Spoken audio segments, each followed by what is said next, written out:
Well, hey all, and welcome back. I just got this exceptionally shiny package from the ShowZ store. This is the POP01 Original Optimus Prime. I'm not surprised if you're confused by the title and what this figure looks like, but this is a KO of the Diaclone Reboot figure. This acts as sort of an homage to the Battle Convoy, aka Optimus Prime, and this is almost like a Cybertronian version. Now, being this is a KO, I'm not going to spend a lot of time on the packaging. However, I will note it is a pretty cool looking package. The printing quality is pretty decent. It's a little bit on the softer side as far as the photograph goes, but the little metallic printing accent that outlines different elements of it is a nice touch. I think the only thing I would have liked to see different about this is a better title for it. But of course, it gets straight to the point. Now, at first glance, you may not realize it, but this is actually a very large package. It's actually one of the largest packages I've gotten from ShowZ, which explains why it was so tricky to get over here. But as you can see here, this is a typical tactical mover package and just how much bigger it is. So anyway, let's go ahead and get this guy out of the packaging and see if he's worthy of our collection. And here we have POP1 out of the packaging. And on first impression, I'm actually quite impressed. What you see here is the main bits of what's included. However, there's quite a bit of kit involved that kind of builds out the trailer compartment. But first, let's go ahead and get into some of these smaller accessories. And we've got a set of stickers here.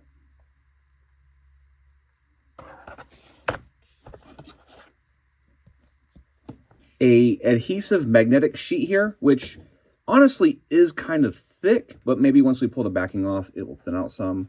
But it looks like it's actually pretty thick. I don't have the original to compare it to, but I do have other Diaclone figures, which honestly, they have better approaches of this. So I may not utilize this, but it's nice that at least it's included. And then we have our instructions. Now, one note about these instructions is they are a little on the soft side as far as printing goes. However, I do think they are sufficient and going to do their job. And they have things in here like instructions on how to transform it and do all the various modes, as well as all the parts included. As you can see here, when I say there's a lot more to this kit, this is it. We have, table platforms for the character to lay on. We have different cockpits and other kinds of armament to put on the trailer mode. And then we have our Diaclone figures. Now, speaking of the Diaclone figures, we have two here that are included. And considering how most of the Diaclone KO figures tend to be a little bit wonky and not made well, these are actually not bad. Now, I won't say they're as good as the OG releases. I've got quite a few of just standard Diaclone figures that they're better, but these are not bad. We have a little bit of paint on here, and we have full articulation, and they're not just falling apart. So they are tiny, but I do think they are well pulled off. Now, something a little bit special about this set. So we have our main Optimus Prime Diaclone figure here, and we have a secondary head. So you have optional heads here to configure it however you want. I do think both of these heads are pretty good. I think the one with the less red may be a little bit more appealing to me. However, I do like the smaller faceplate of this version here. So it's really your choice and your pick. The peg hole size here uses a ball joint. It seems pretty common across other Transformer figures, so I might mess around and see if I have any other heads that might fit this. This could be a cool thing to sort of mess with and create even more configurations with. But as you can see here, I think the first thing we can go into is the trailer. And we're going to kind of open this up in a bit and really see the ins and outs, but this thing is a behemoth. This is really its own battle station more so than a trailer. We do have a hitch back here, which allows it to hook up in vehicle mode. However, it almost seems unnecessary considering it in itself is a tracked vehicle with all these places to put weapons and stuff. But it is pretty nice, I would say. There's enough color separation. We have some different grays here. We do have a little bit of marbling the plastic, but it's nothing major, not as bad as some Transformer releases I've seen. We also have, some moving parts on here. Everything seems like it's pliable enough to where it's not going to just snap when I mess with it. We have an opening cockpit on the front. As you can see, we have a seat in there for both of our Diaclone figures. We have some decent paint on the front here, some varying color pieces there. We've got some other pieces. Like, all this stuff opens up because this configures into a few different modes. And I think the best way to show that is just showing you some 360s of those different modes. The other thing this has is kind of neat, and I want to kind of sit around and experiment on these, but we have some things that opens up like these that allows you to put motorcycles and whatnot in there. But what I'm going to do, I'll do this off camera, and I'm going to kind of give you guys feedback on each one, is I'm going to try to get all the parts open and apart and point out any ones that cause issues. But that said, this is a pretty cool add-on. And honestly, if this is successful, and I really think it is, because I think there was a lot of people clamoring to get this before it sold out. I ordered mine, pre-ordered it a bit before Chinese New Year, and I was worried that that was going to be the holdup. It shipped out, and of course it got sent back, but Shozi was able to get it sent to me still pretty quickly, and so I'm happy to have it. But I do think if they were to do future releases of this figure, especially in different colorways, they should release it with just the robot and not Battle Convoy's trailer. It's just going to be too many of these and too expensive to ship and too expensive to produce if they keep releasing every colorway with that. I think, you know, we get a white version of this for Magnus and maybe a black version for Scourge or Nemesis Prime, and then whatever other colors they can think of. I think this is definitely a figure that is solid enough that they could really consider doing that. Now, aesthetically, this might not be everyone's cup of tea, but if you are a fan of the Diaclone designs, this is something that definitely fits into that universe. Now, whether you want to take this as a Cybertronian Optimus Prime or a future Earth Federation type Optimus Prime where he's joined the coalition and helping humans, I'll leave it up to your imagination. But overall, I think the different paint applications as well as the use of color to break things up, it does look good, and it definitely does look very Optimus Prime. But overall, I really do like it, and like I said before, I would love to see more colorways of this. I really think a white Ultra Magnus version would definitely go nicely with the space Diaclone sets I currently have. Now let's go ahead and cover the articulation of the base figure. Now, of course, being Diaclone, you can change some of this stuff out, and you can kind of mod it and add more pieces and increase articulation, but I want to go over the base figure. So we have rotation of the head. We can look up and down. Well, we really can't look down, but we can look up. The head is still pretty thick, so it doesn't give us a lot of room to work with. This panel moves up, but that's part of the transformation. We have our shoulder cannons that can be pointed up. We have, actually, leave that up. Underneath there, we have missile pods, which is a nice little addition. We've got wings that can come up, which I don't really think I would consider articulation in robot mode, but it's there if you want to sort of kit them out and use your imagination. Shoulder, we have 360. We have a ratcheting shoulder joint that comes out like so. We have a double jointed elbow, but even being double jointed, it can only go up so far because of the bulkiness.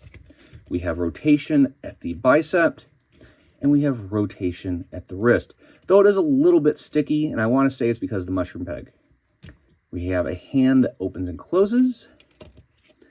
We have rotation of the waist.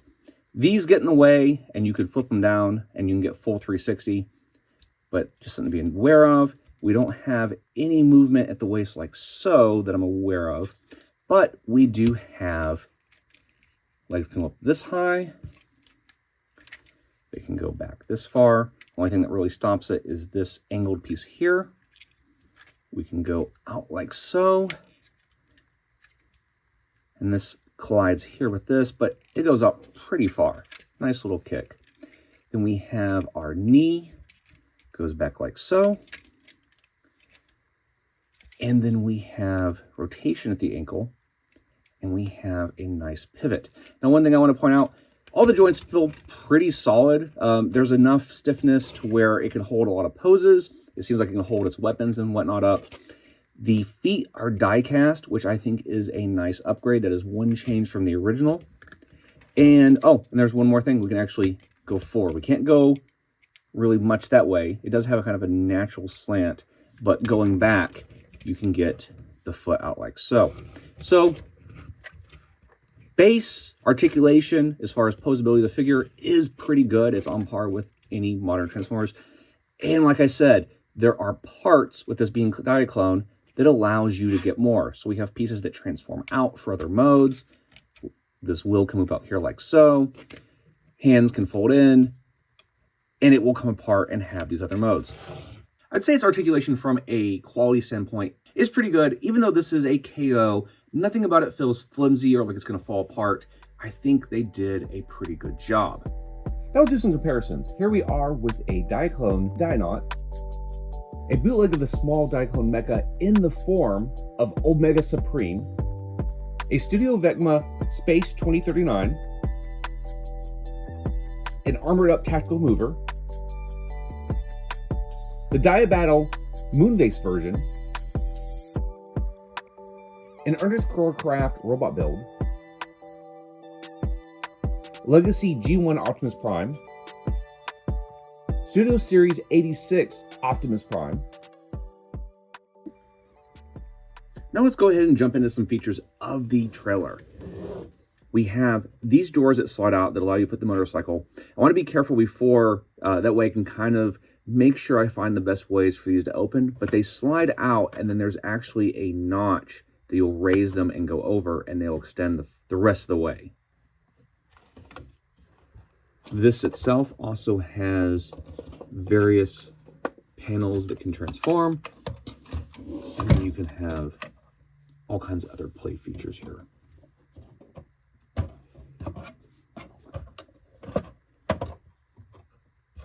So these doors here are actually meant to be ramps as well. It'll be easier if I just open it like so. Then we have our ramps.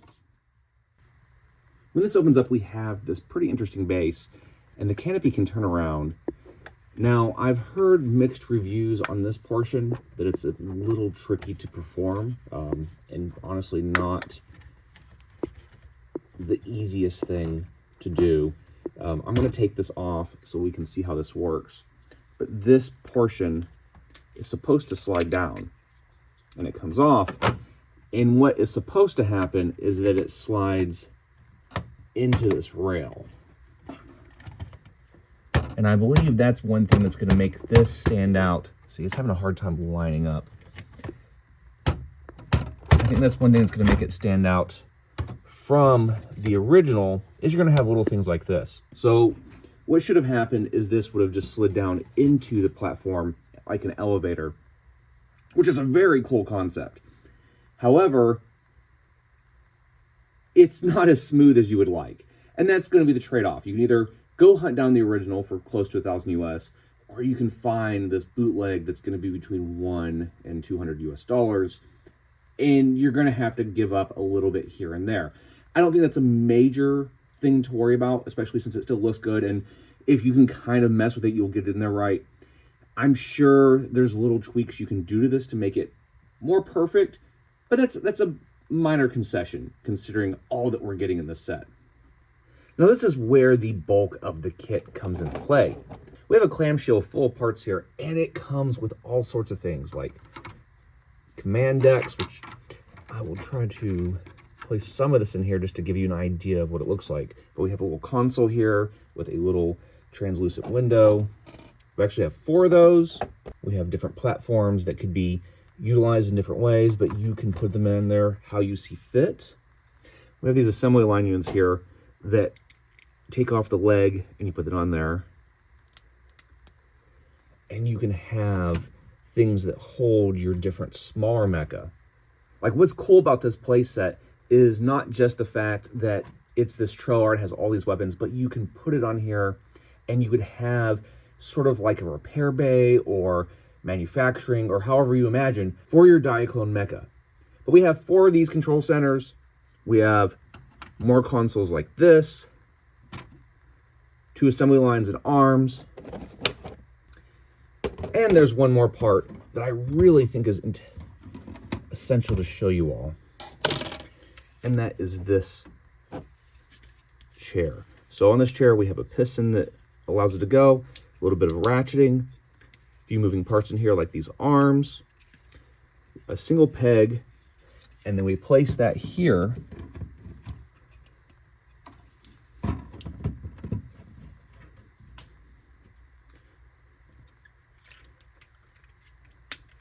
And then that gives us a repair bay.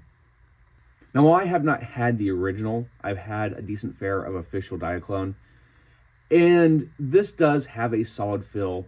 It seems like everything is kind of holding up. I do think that you just need to be somewhat careful when you're messing around with it for the first time, just to make sure where the safe points to press are when you're opening doors and panels. And there may be some modification required to make things work perfectly, but I think at the price point for what you're getting, this battle trailer is sufficient. And just for fun, for you Transformers collectors out there, you can see this actually works pretty well for a repair bay for the Autobots as well.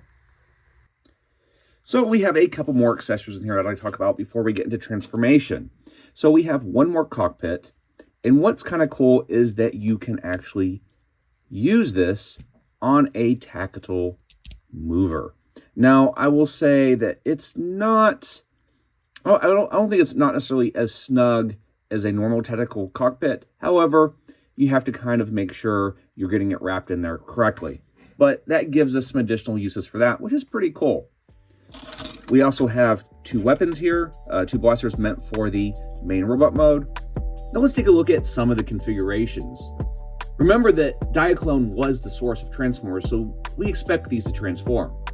Here we have a basic vehicle mode that utilizes the cockpit I showed you in the tactical mover. And then we have the torso section, which turns into a flight unit.